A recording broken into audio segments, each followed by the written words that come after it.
제가 이제 최근에 이 눈물 한 방울이라고 하는 이 책을 접하게 됐는데요. 이게 그 프랑스 여자분인데 앙젤 리에비라고 하는 분이 쓴 책이에요. 그런데 이 여자분이 갑자기 쓰러졌어요. 원인 모를 희귀병에 의해서 갑자기 쓰러져서 의식을 잃고 혼수 상태가 됐습니다. 그래서 병원에서는 이제 더 이상 우리가 손 쓸 게 없다. 치료해서 깨어날 가능성이 없다. 그러니 장례를 준비하시라. 그런 얘기를 하는 거예요. 그런데 그 앙젤 리에비라고 하는 이 여자분이 혼수 상태이지만 귀로 어떤 얘기들이 지금 사람들이 하는지가 다 들리는 거예요. 자기가 지금 이런 얘기가 들린다라는 것을 말하고 싶은데 몸이 말을 안 듣는 거예요. 그래서 이제 어느 날 그렇게 병원에서도 장례 준비하라 그러고 이제 더 이상 손 쓸 게 없다 그러고 이런 통보를 받은 지 며칠 뒤에 어느 날 사건이 벌어집니다. 제가 이제 그 대목을 한번 읽어 드릴게요. 그날은 이 부부의 결혼 기념일이었어요.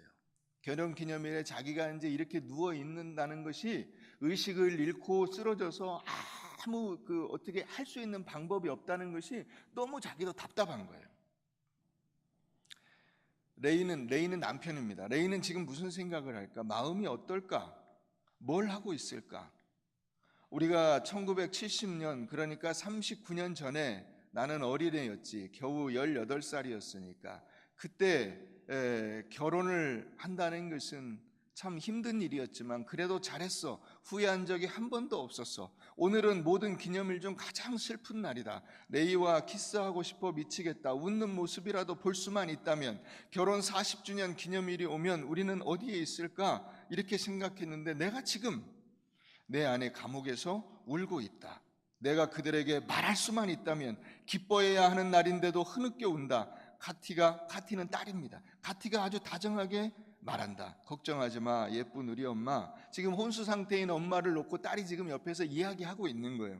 내가 아빠를 잘 모시고 있으니까 아무 문제 없어. 내 마음은 감동에 젖어 사랑, 슬픔, 두려움 범벅이다. 내 속은 울음으로 가득 찼다. 카티가 계속해서 말한다. 엄마가 우릴 떠나면 안 돼. 내가 아직 엄마한테 얘기하지 못했는데 셋째를 가질 거야. 아기가 태어나는 걸 엄마가 봤으면 좋겠고 아기도 할머니 얼굴을 꼭 봐야 하잖아. 남편과 딸 그리고 손녀들과 함께한 친밀한 삶을 이렇게 이상하게 빼앗기다니 질식할 것만 같다. 엄마? 카티가 갑자기 일어선다. 아빠?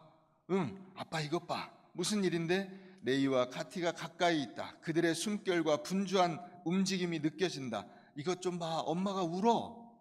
무슨 소리야? 여기 눈물.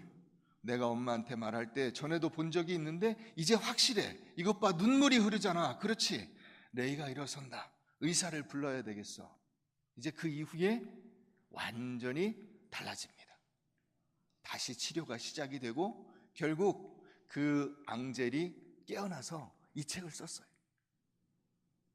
다시 살아났습니다.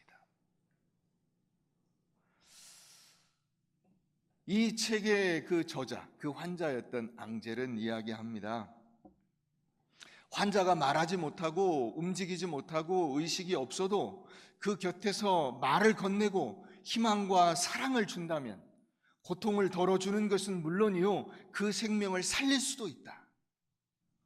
환자가 의식이 없는 것처럼 느껴져도 귀는 열려 있으니 계속 희망을 포기하지 말고 사랑을 이야기해라.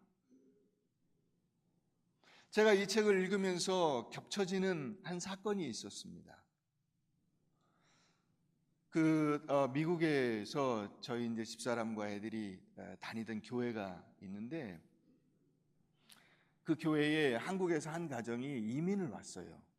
그게 이제 얼마 그렇게 오래되지 않은 일인데요. 한 10년 전쯤 된 일입니다. 이민자가 이제 거의 없는 상황인데 이민을 왔어요. 그런데 아이들이 다 커서 왔어요. 큰 딸이 20 몇 살 되고 대학을 다니다가 왔던가 하여튼 졸업하고 왔던가 그런 정도 나이예요.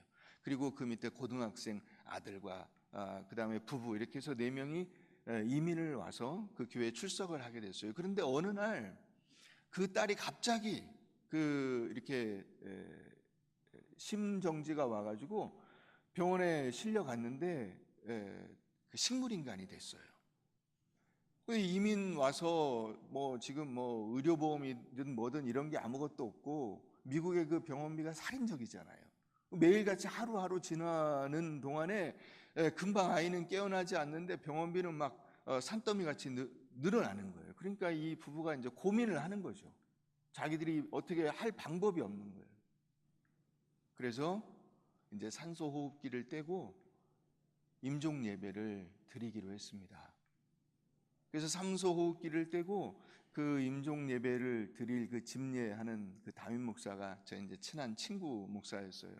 그래서 이제 침상 곁에 둘러서서 눈물로 이제 아무개 그 자매의 임종 예배를 드리겠습니다 하는데 자기가 보니까 그 아이가 옆에 눈물이 이렇게 흐르더래요.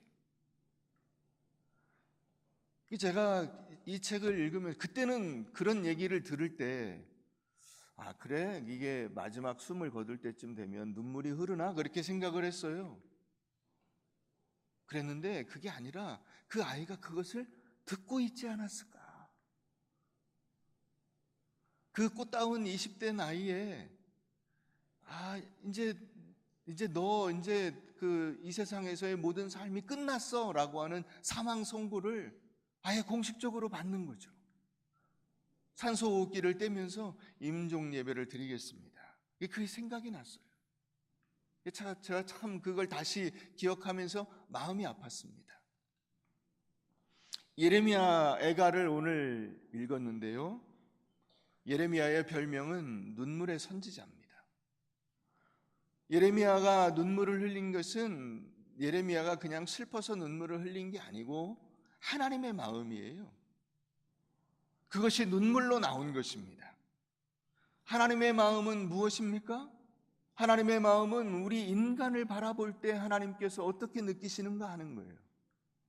인간이 죄로 인해서 죽을 수밖에 없는 존재라는 겁니다. 죽을 수밖에 없는 그 죄악된 인간이 살아서 하는 일이라고는 겨우 죄를 짓고 날마다 죄를 범하고 그 죽음의 길로 다가가는 그 인간을 바라볼 때 하나님이 안타깝고 답답하시고 슬프고 그래서 우시는 거예요. 그 인간을 바라보는 하나님의 마음이 눈물이며 슬픔인 것이죠. 그 마음으로 여러분 우리가 주위를 둘러보면 참 불쌍한 인간들이 많습니다. 제가 가만히 돌아보면 저희 아내를 저도 20대 초반에 만났어요. 그래서 연애를 하다가 이제 결혼을 해서 지금까지 같이 지내고 있는데 이제 많이 늙었습니다. 이거 보면 불쌍해요. 여러분 옆에 한번 보세요. 불쌍한 인간들이 앉아있죠. 그죠? 예. 내가 저 인간을 만나서 몇 년을 같이 살았는데 불쌍하지 않습니까? 이제요 한 40 넘고 50 넘고 이제 60 넘고 70 넘으면 그 같이 사는 그 아내 남편이 불쌍해요. 여러분 그러면 아내나 남편뿐입니까? 자식을 봐도 불쌍해요. 죄악된 인간의 본성을 가지고 이 세상을 산다는 것이 사실 고통과 아픔이잖아요. 거둘 수 없는 열매를 바라보면서 달려가는 그 인생을 바라볼 때 불쌍해요. 교우들을 바라보면 불쌍해요. 다 똑같아요. 아무리 발버둥 쳐도 이와 같은 인간의 본성에서 벗어날 수 있는 인간이 하나도 없다는 것입니다. 그러니까 우리가 이 인생을 살아가면서 가장 깊은 곳에 눈물이 있을 수밖에 없는 거예요.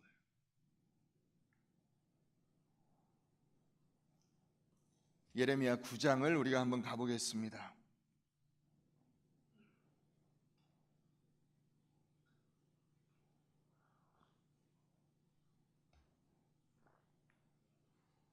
예레미야 9장, 구약 1065페이지에 있습니다. 거기 예레미야가 이렇게 쓰고 있습니다. 어찌하면 내 머리는 물이 되고 내 눈은 눈물 근원이 됐고 죽임을 당한 딸 내 백성을 위하여 주야로 울리로다. 예레미야는 말합니다. 내 머리가 온통 다 물이고 내 눈이 눈물의 샘이 돼서 하나님 앞에 이 눈물을 펑펑 쏟으며 울어야 되겠다는 것입니다. 왜 그런가? 17절 가봅니다. 만군의 여호와께서 이와 같이 말씀하시되 너희는 잘 생각해보고 곡하는 부녀를 불러오며 또 사람을 보내 지혜로운 부녀를 불러오되 그들로 빨리 와서 우리를 위하여 애곡하여 우리의 눈에서 눈물이 떨어지게 하며 우리 눈꺼풀에서 물이 쏟아지게 하라.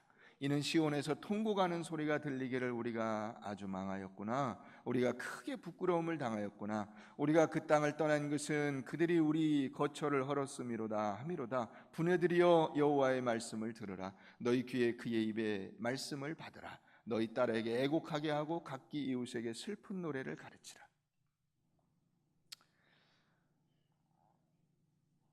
이스라엘 백성들이 영적으로 실패했어요.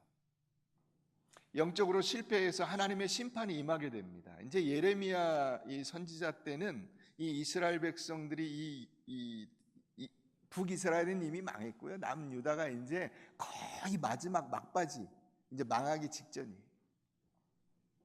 그런데 하나님의 심판이 임하기 시작해서 이제 적군이 쳐들어와 가지고 이 예루살렘 주변에서도 계속 이제 그 죽어나가는 군인들, 죽어나가는 남자들이 이제 수도 없이 많이 생기는 거예요.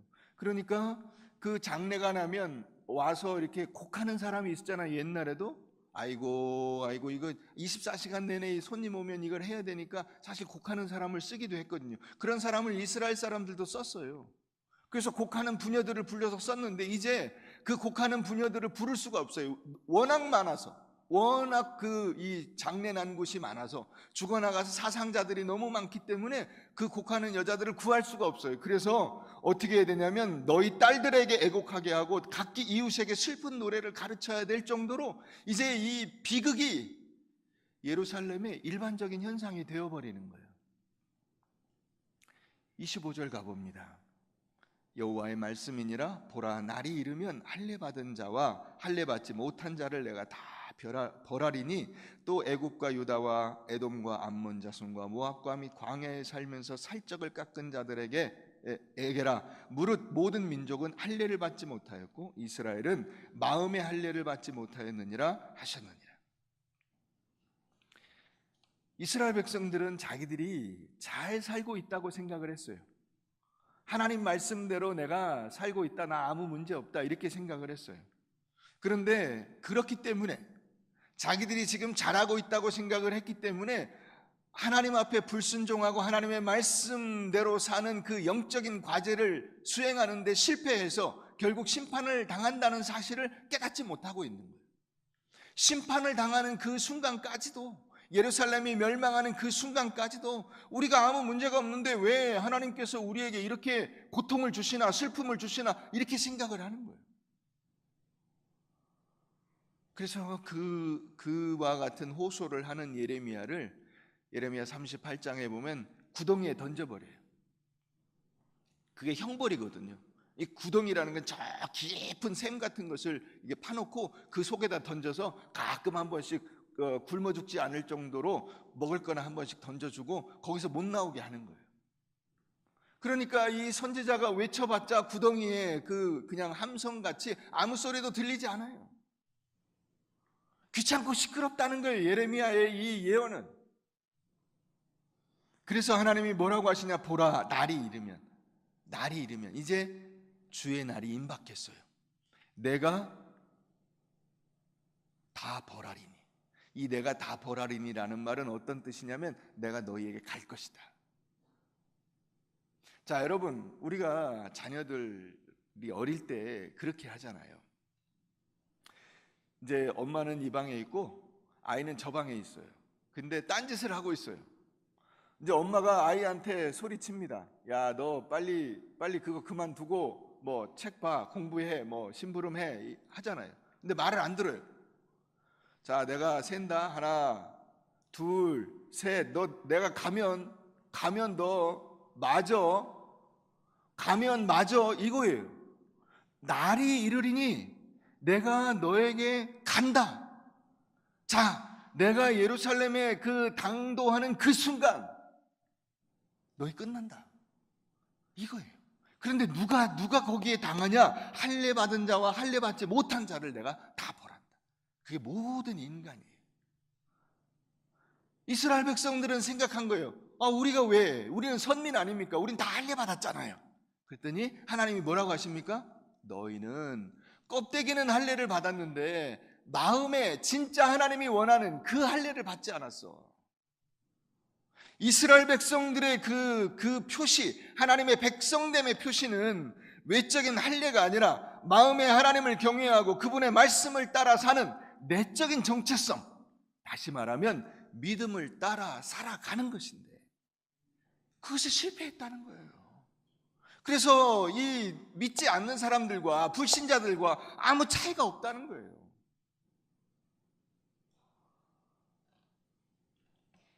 이스라엘 백성들은 그 외적인 모습에 만족했고요. 그것이 다라고 우겼어요. 그런데 하나님은 그렇지 않았어요. 그것이 이 애가의 밑바탕에 깔려 있는 거예요. 이 예레미야 애가로 다시 가봅니다. 1장 가보겠습니다. 예레미야 애가 1장으로 다시 가봅니다.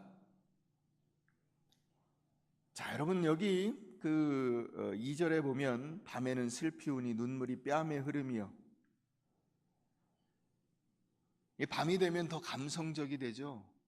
자, 그런데 심판이 임하게 된 이스라엘 백성들의 모습이 실제로 어떠한가를 우리가 한번 1장 말씀 전체를 한번 보시죠. 자, 거기 두드러지는 단어들이 좀 있어요. 제가 꼽아 보겠습니다. 1절에 보면 정막이라는 단어가 있어요. 정막하게 앉았는 거. 그 다음에 그 밑에 보면은 강제 노동을 하는 자, 노예가 됐다는 거예요. 노예. 자, 2절에 가면 눈물이 흐르죠. 그 다음에 배반했어요. 자기 친구들이 다 자기를 배반했어요. 3절에 가면 환난과 고난이 나와요. 그 다음에 3절 후반절에 궁지라고 하는 단어가 나와요. 4절에 가면 또 정막이 나옵니다. 슬퍼함도 나와요. 그 4절 끝에 보면 근심과 곤고가 나오고, 5절에 가면 죄가 나오고요, 곤고하게 하심이 나오고 사로잡힘이 나옵니다. 6절에 가면 영광이 떠나갔어요.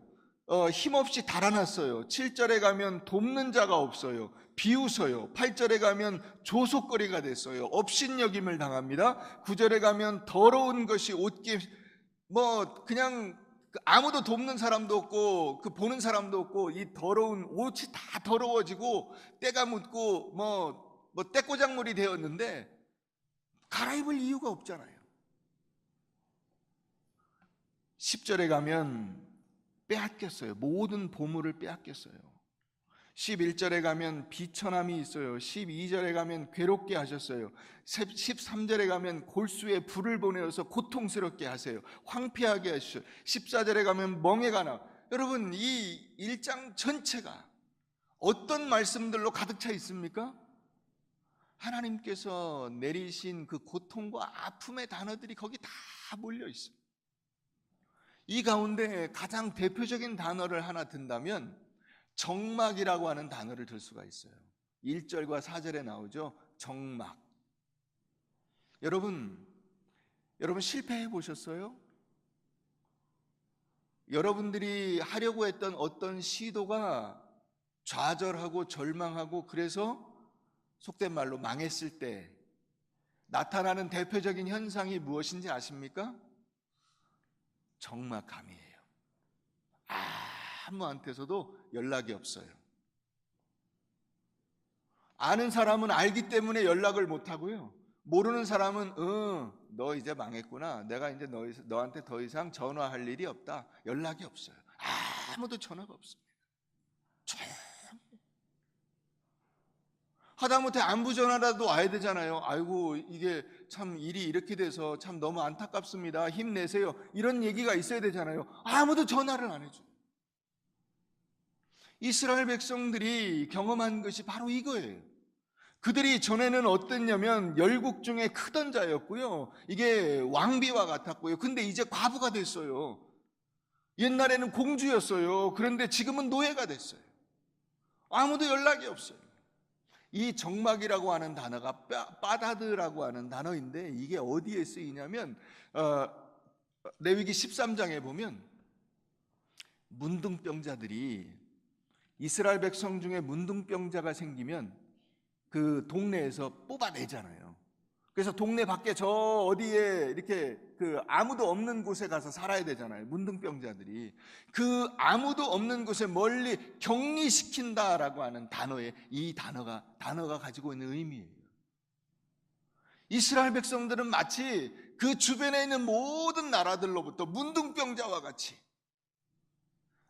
아무도 연락도 없고 접촉도 없고 도와주는 사람도 없고 위로하는 자도 없고 슬픔과 권고와 아픔과 고통밖에 없는 거예요. 이게 지금 이스라엘 백성들에게 임한 그 심판의 모습이에요. 그러니 여러분, 밤에는 슬피 우니 눈물이 뺨에 흐르며 울지 않을 수가 있습니까? 울지 않을 수가 있어요. 이 눈물 한 방울이라고 하는 이 책을, 이게 이제 원래 프랑스 책이라고 했잖아요. 그런데 이 책을 번역한 분이 있어요. 이 번역한 분도 기가 막힌 이야기가 있더라고요. 이분이 지금 우리 나이로 78세가 된, 연세가 많이 드신 분이에요. 그런데 그 이제 재혼을 했어요. 그래서 재혼한 아내가 좀 나이가 좀 어려요. 예, 그 당시에 2013년도에 이분이 73세고 그 아내가 50 후반이었어요. 그런데 어느 날 백화점에 갔다가 그 아내가 쓰러진 거예요. 그래서 급하게 119로 막 병원에 갔는데 병원에서 역시 이 그 앙젤 리에비하고 똑같은 이야기를 하는 거예요. 손 쓸 게 없습니다. 저희가 이제 장례를 준비하시죠. 청천벽력 같은 소리를 들은 거예요. 재혼해가지고 새로운 아내와 정말 행복하게 살면서 이렇게 잘 이렇게 살던 그 남편에게는 말로 다 할 수 없는 충격이었어요. 그래서 그분이 자기 간병 일기를 썼는데 그 간병 일기의 첫 장, 그 맨 첫 번째 일기가 어떤 내용으로 되어 있냐면, 하염없이 눈물이 났다. 중환자실로 들어가는 뒷모습을 잘 못 보았다. 야속한 눈물, 바보 같은 눈물 때문에. 눈물이 흘러서 그 아내가 중환자실로 다시 들어가는데 수술을 마치고 수술이 아무 효과가 없어요. 그래서 병원에서 이제 장례를 준비하라는 거예요. 그래서 절망 가운데 있는데 프랑스에 있는 자기 딸이, 이분이 프랑스에서 사업을 하다가 이제 국내로 온 분이, 자기 딸이 그 해에 이 책이 굉장히 프랑스에서 인기가 있었대요. 그래서 이 책을 보내준 거예요. 읽어보니까 자기 처지와 너무 비슷해. 그래서 이 책을 읽으면서 힘을 얻었어요. 이 책에 나온 내용이 뭐였냐?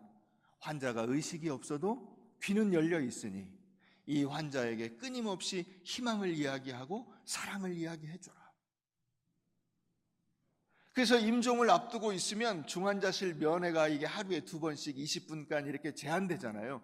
그런, 이게 이제 목숨이 이게 왔다 갔다 하는 사람한테는 그런 제한을 풀어준대요. 수시로 들어갈 수 있다는 거예요. 수시로 들어가서 계속 아내를 붙잡고 이야기를 해준 거예요. 여보, 당신 꼭 나을 거야.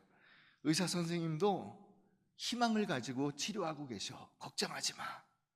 걱정하지 말고 고통스럽더라도 참아야 돼. 계속 이 이야기를 해준 거예요. 아내가 눈을 떴어요. 그리고 결과적으로 어떻게 됐게요? 아내가 9번이 넘는 뇌수술을 받고 많은 재활훈련을 거친 끝에 지금은 이 남편과 함께 산책을 하고 돌아다닐 정도로 회복이 됐어요. 그래서 자기가 이 책을 너무나 그런 어려움 와중에서 이 책의 내용을 경험했기 때문에 이걸 번역하고 싶은데 누구 좀 번역할 사람을 알아보니까 번역할 사람이 없는 거예요. 그래서 자기가 직접 나서서 주변에 있는 사람들의 도움을 받아서 이 책을 번역했다는 거예요. 여러분, 환자에게 사랑한다고 한마디만 해도 감동하고 환자는 희망을 붙잡는다는 것입니다. 그래서 앙리 리에비와 또 서규석 씨, 그 아내 되는 이 신향철이라고 하는 아내인데 그분들은 이 사랑과 안타까움의 눈물로 다시 살아난 사람들이에요. 여러분, 오늘날 세상은 점점 더 슬픔을 외면합니다. 슬픔은 삶에 불필요하며 슬픔은 그냥 무시해버리는 것이 상책이다, 이렇게 생각을 합니다. 영적으로는 죄에 대한 애통을 무시하고 죄에 대한 애통은 더 이상 우리에게 필요 없는 것이다, 이렇게 주장을 하는 사람들이 많이 있습니다. 성공과 부유함만이 최고의 가치이며 물질적 성공과 세상적 평안함 이외에는 아무것도 필요가 없다고 주장하는 사람들이 너무나 많습니다. 그들에게는 슬픔과 애통은 아무 쓸모가 없는 것입니다.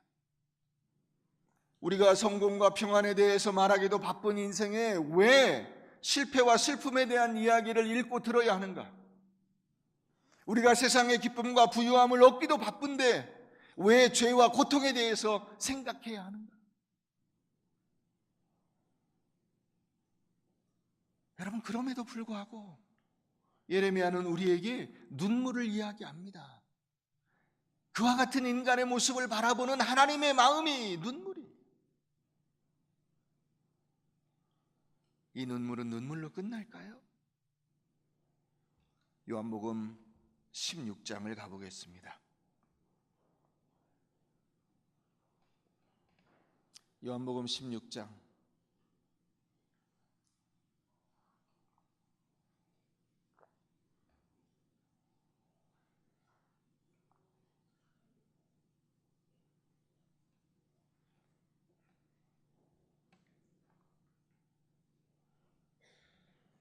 20절부터 보겠습니다.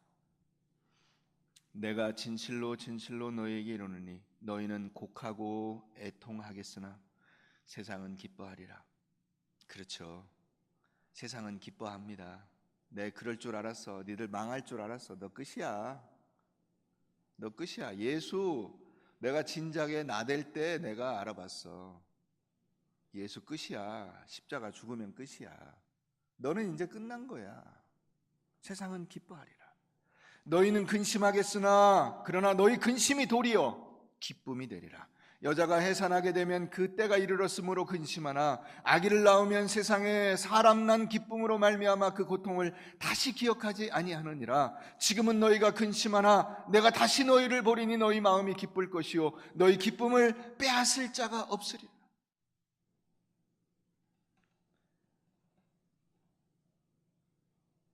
십자가에서 슬픔과 고통과 좌절과 절망으로 모든 것이 끝난 것 같지만은 다시 부활의 주님을 만나게 될 것입니다. 그때 우리는 진정으로 기쁨이 무엇인가를 알게 될 것입니다. 제자들은 십자가에서 죽으시고 3일 만에 부활하신 예수 그리스도를 다시 만나게 됩니다. 십자가는 모든 공포와 두려움과 절망과 좌절과 슬픔입니다.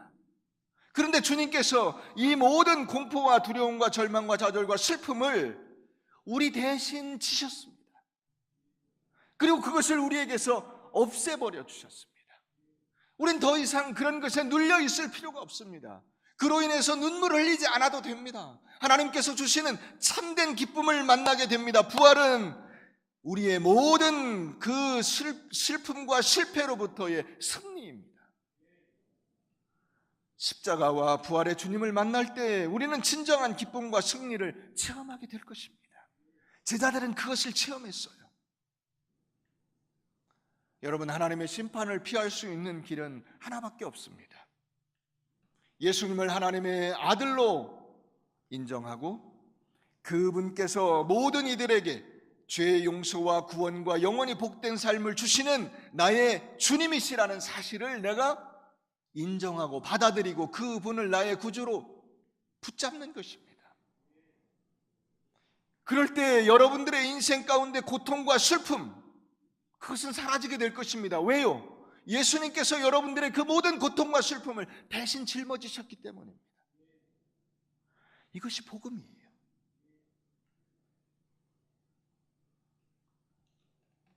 22절 다시 봅니다. 지금은 너희가 근심하나 내가 다시 너희를 보리니 너희 마음이 기쁠 것이요 너희 기쁨을 빼앗을 자가 없으리로다.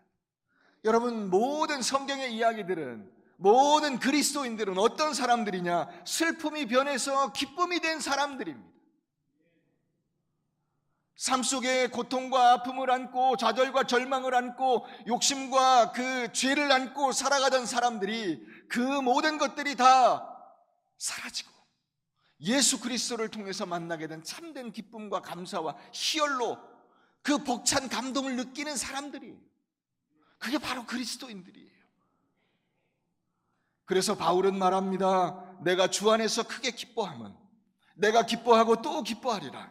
나를 관제로 드릴지라도 나는 기뻐하고 너희 무리와 함께 기뻐하리라. 기쁨, 기쁨, 기쁨. 감사, 감사, 감사. 여러분, 이게 그리스도인들이에요. 기독교는 어떤 종교인지 아십니까? 기독교는 주님을 만났기 때문에 기뻐하고 부활의 주님이 내게 주시는 그 희열과 감동으로 환호하는 종교예요. 만약에 이 예수 그리스도께서 우리에게서 없다면 우리는 아무 의미가 없습니다.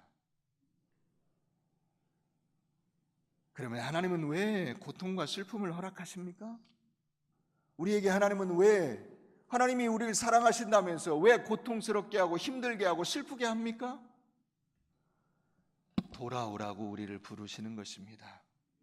돌아와라, 돌아와라. 백성들아, 돌아와라. 지금 여기가 끝이 아니다. 슬픔이 끝이 아니다. 죄가 끝이 아니다. 괴로움이 끝이 아니다. 절망이 끝이 아니다. 너희의 실패는 실패가 끝이 아니다. 시련 후에 위로가 있고 죄 다음에 사함이 있고 어두움에 빛이 있고 낮아진 다음에 높이시고 죽음 이후에 부활이 있으며 씨앗이 썩은 이후에 열매가 있고 슬픔 다음에 기쁨이 있고 고난 이후에 영광이 있다. 십자가 다음에 부활이 있다. 사랑하는 성도 여러분, 눈물은 사랑입니다. 가끔 그런 분들이 있어요. 저는 눈물이 없습니다. 우리 부모님이 돌아가셔도 눈물이 안 나와요. 여러분, 가슴 깊은 곳에서부터 흘러나오는 눈물을 하나님 앞에 간구하십시오. 눈물은 사랑이 있어야 나오는 것입니다. 사랑해야 눈물이 나고 사랑하지 않으면 눈물이 없어요.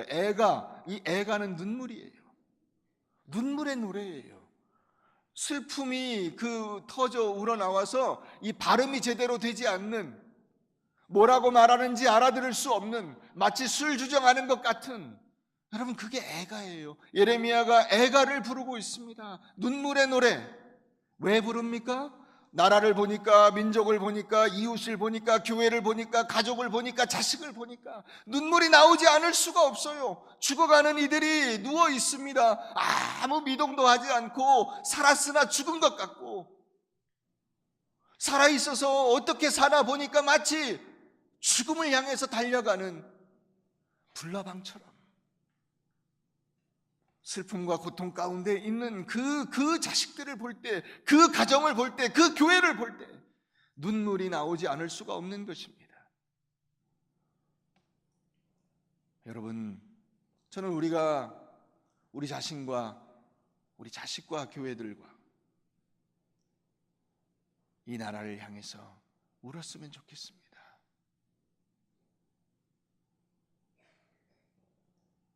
언제 울어보셨습니까?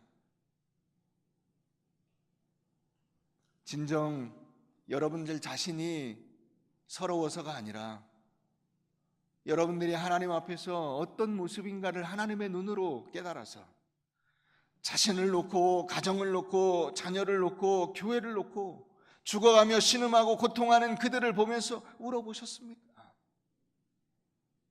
왜 눈물이 메말랐습니까? 여러분, 우리 교회의 슬픔과 아픔을 보면서 저는 사랑의 눈물을 우리의 눈에 담았으면 좋겠습니다. 그 눈물로 우리 자신과 가정과 자녀와 이 교회를 살려냈으면 좋겠습니다.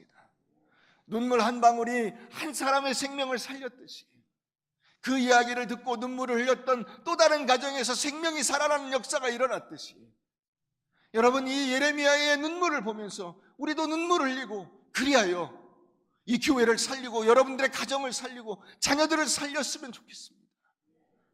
여러분, 살아나야 되지 않을까요? 수많은 사람들이 탄식합니다. 나라가 죽어가고 있다. 가정이 죽어가고 있다. 지역사회가 죽어가고 있다. 자식들이 죽어가고 있다. 여러분, 죽어가고 있습니다. 우리의 미래가 어디에 있는지 모르겠어요. 울어야 합니다. 사랑으로. 그리고 이야기해줘야 합니다. 아직 희망은 있다. 예수 그리스도께서 살아계시다. 하나님께서 우리를 다스리신다. 하나님이 살릴 것이다. 여러분, 그 희망을 향해서 함께 나아가십시다. 사랑합니다. 여러분 다시 일어나십시오. 그리고 하나님께서 우리와 우리 가정과 우리 교회를 살리실 것을 믿으며 담대히 나아가십시다.